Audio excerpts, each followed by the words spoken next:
Materi yang pertama yaitu amitosis, mitosis, meiosis. Pembelahan sel adalah suatu proses yang membagi satu sel induk menjadi dua atau lebih sel anak dengan cara membelah diri baik pada organisme uniseluler maupun multiseluler. Uniseluler adalah makhluk hidup yang terdiri dari satu sel tunggal. Organisme uniseluler dapat berupa koloni maupun hidup secara individu.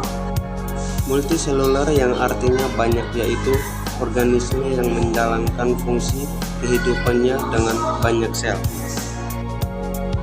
Yang pertama, amitosis.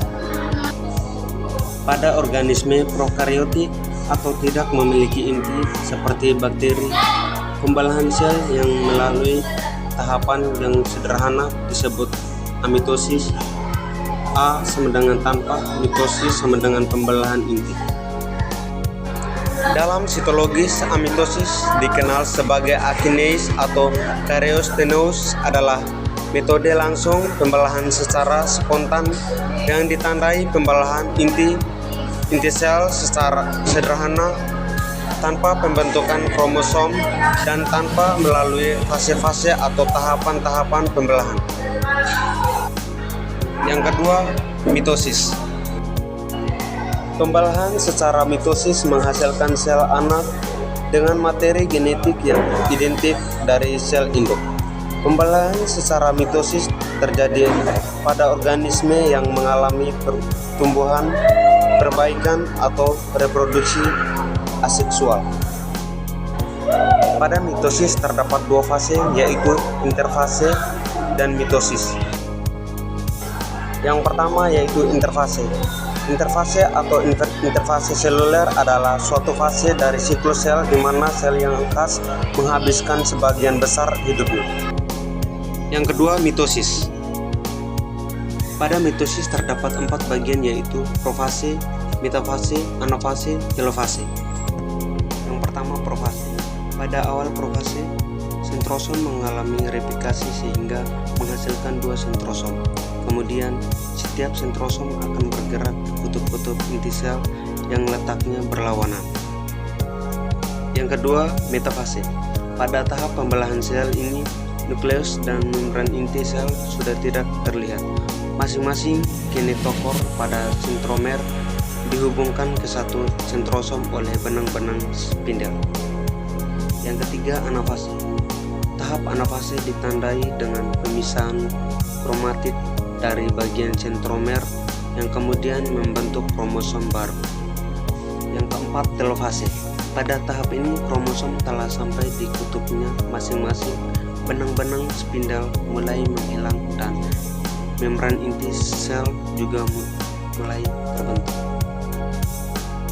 Yang berikutnya, perbandingan sitokinesis pada sel hewan dan tumbuhan. Yang pertama yaitu sitokinesis pada sel hewan. Yang kedua, sitokinesis pada sel tumbuhan. Yang ketiga adalah meiosis. Meiosis adalah pembelahan yang menghasilkan sel anak dengan jumlah kromosom setengah jumlah kromosom sel induk. Yang pertama, interfase. Sel mempersiapkan diri untuk membelah secara meiosis saat menjalani fase G1, fase S, fase G2 dari interfase. Selama interfase sel tumbuhan kekurangan dewasa dan nyalin DNA-nya. Dengan demikian, sel sudah memiliki satu sel duplikat kromosom saat mulai mengalami mitosis. Tahap meiosis 1 terdiri atas profase 1, metafase 1, anafase 1, telofase 1. Yang pertama, tahap profase 1. Profase 1 merupakan fase terlama dari meiosis. Fase ini terjadi selama 13 hari dari 14 hari keseluruhannya terjadinya meiosis. Yang kedua, metafase 1. Pada fase ini, tetrat kromosom sudah berada di bidang ekuator benang spindel atau mikrotubula meletakkan diri pada setiap sentromer kromosom.